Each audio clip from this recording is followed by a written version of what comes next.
Mais personnellement, une conférence publique, je trouve, ça a parfois plus d'importance que le reste des enseignements dits plus sérieux, quoi. Parce que les enseignements sérieux, bon, d'une part, ça m'ennuie un petit peu, mais bon, les enseignements sérieux, mais ce qui est important, c'est parfois ce qui concerne une conférence publique, parce que les gens sont pas obligés de venir comme pour des enseignements plus sérieux, et s'ils viennent ici, c'est qu'il doit y avoir un intérêt quelque part, et cet intérêt qui peut avoir une certaine preuve, une certaine forme d'authenticité, quoi.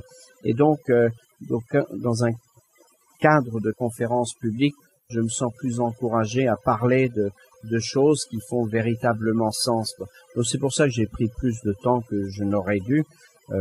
Bon, personnellement, j'aurais préféré y passer d'ailleurs moins de temps parce que d'une part, je suis un peu fatigué, et puis ça aurait peut-être été mieux comme ça. Mais bon, je voulais pouvoir développer les choses pour les indiquer de manière précise. Sinon, si c'est juste du bavardage, un discours comme ça, que ça fait pas grand sens, à ce moment-là, ça n'a pas de sens. Et pour beaucoup d'entre vous qui êtes déjà venus souvent à des conférences, vous avez déjà entendu toutes sortes de discours, quoi. Mais bon, peut-être qu'il y a des personnes pour qui c'était un contact nouveau ou différent, et donc peut-être ça avait une utilité à ce qu'il y ait une réflexion qui puisse se poursuivre pour chacun d'entre vous en rentrant chez vous, quoi. Et donc pour résumer, si vous voulez, c'est comment faire, point de ceci, c'est comment faire pour être véritablement heureux. Quelle est la clé de ce qui peut être notre bonheur, c'est-à-dire d'un point de vue logique et d'un point de vue sensé, hein, on pourrait dire presque du sens paysan, quoi, hein. Et tout d'abord, qu'est-ce que c'est que le bonheur, et ensuite, comment pouvons-nous être heureux dès maintenant, et de comprendre que la façon, nous cherchons tous le bonheur, nous sommes en quête du bonheur, mais nous faisons plein de choses qui vont à l'encontre de ça.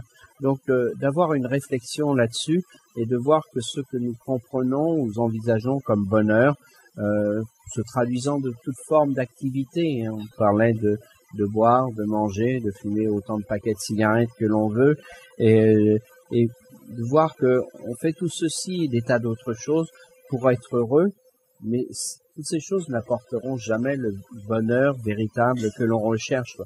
Il y aurait des tas d'autres choses à parler, hein, des tas d'autres choses stupides que nous faisons dans nos existences continuellement, toutes sortes de choses que nous faisons, mais bon, c'est de comprendre que tout ça, c'est pas la solution, c'est pas la réponse à la quête du bonheur que nous avons, et que si nous souhaitons un bonheur authentique et véritable, c'est important de comprendre ce qui est essentiel, quoi. Et j'ai pas besoin de vous le dire, il n'y a pas besoin de quelqu'un qui vous dise ce qu'il en est ou les choses, mais réfléchissez, faites développer un peu une compréhension intérieure, et vous le saurez directement. Deuxième point, c'est dans ce sommaire, c'est une fois que le bonheur est là, c'est quel impact ça peut avoir sur la société et sur l'environnement dans lequel on se trouve, quoi. Juste d'être heureux par soi-même ou pour soi-même, c'est pas suffisant, quoi. Il faut que c'est aussi un impact sur notre entourage et dans notre société, et afin qu'il n'y ait aucune crise d'aucune sorte que ce soit, ni de désastres naturels, ni de toutes ces actions qui consistent à abuser, profiter des autres, avoir des attitudes de puissance, à aller tuer autrui, etc., quoi, et de maltraiter tous les autres, quoi. C'est de voir combien le respect mutuel repose sur la dimension d'amour intérieur propre à chacun. Si vous avez de l'amour, que vous le témoignez vis-à-vis de l'autre ou des autres, cela vous revient également en retour, quoi. Et à ce moment-là, tout dans notre monde fait sens et tout a une valeur, parce que véritablement l'amour constitue cette valeur qui nous est nécessaire, quoi. Et à ce moment-là, vous vous rendrez compte que vous avez plein de choses à partager avec autrui, à partir du moment où l'amour est présent à l'esprit. Plein de choses qui sont, enfin plutôt, c'est un point important, une chose qui est importante de comprendre ou d'étudier, hein, c'est comment faire pour être véritablement heureux et partager ce bonheur avec autrui. Ça va être un sujet de grande réflexion pour chacun d'entre nous, quoi.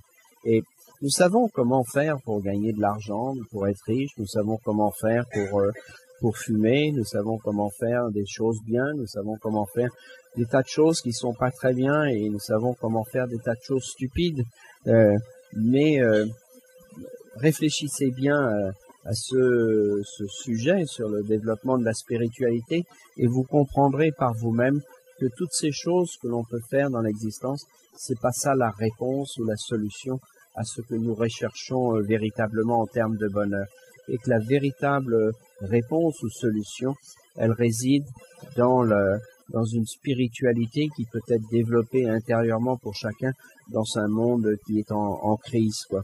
Et donc, contemplez, réfléchissez là-dessus sur la base de cette conférence, et à ce moment-là, vous verrez votre compréhension peut se développer. Alors, pour terminer, je voudrais remercier toutes les personnes qui ont permis la tenue de cette soirée, ceux qui ont organisé cette conférence publique. Et bon, c'est en même temps la fin de mon tour européen. Donc c'était une visite très brève cette fois-ci. Et si je vous revois ou pas, d'ailleurs, ultérieurement, je fais des souhaits pour tout un chacun, et que ce bonheur puisse se répandre autour de vous.